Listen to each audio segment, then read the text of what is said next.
ଯେତେବେଳେ ବି ଆମେ ଫୁର୍ସତ ପାଇସୁଁ ଆଉ ଜଣଙ୍କର ସାଙ୍ଗେ କଥା ଲାଗ୍ସୁଁ। ପ୍ରତ୍ୟେକ କଥାରେ ଆମର ନିଜର ବ୍ୟକ୍ତିଗତ ଡାଟା ଟ୍ରାନ୍ସଫର ହଉଥିସି କିମ୍ବା ରିସିଭ୍ ହଉଥିସି।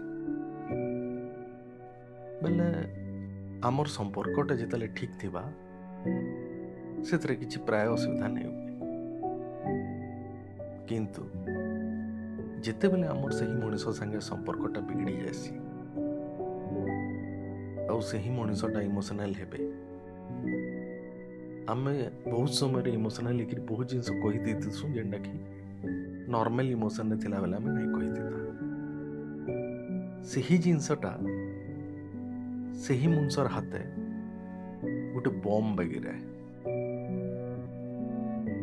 କେତେବେଳେ ବଦଲା ନେବାର୍ ଲାଗି ହଉ କି କେତେବେଳେ ଆମକୁ ହଇରାଣ କରବାର୍ ଲାଗି ହଉ, ସେହି ଡାଟାଟାକେ ଆମର ବିରୁଦ୍ଧରେ ହିଁ ଲଗେଇ ଦେଇପାର।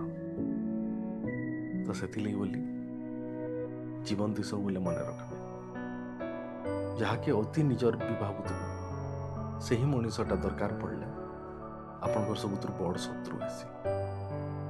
ତ ସେଥିଲାଗି ବୋଲି ଜୀବନରେ ସବୁବେଳେ ଆମେ ନିଜର କାମଟାକେ ଏକ ନମ୍ବରରେ ରଖୁଥିବାର କଥା।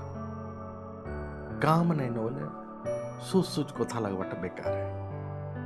କାରଣ ଆମେ ନିଜେ କେବେ ନାଇଁ କହିପାରୁ ଯେ କେତେବେଳେ କେନ୍ସି ମଣିଷଟା ପରିବର୍ତ୍ତିତ ହେଇଯିବେ।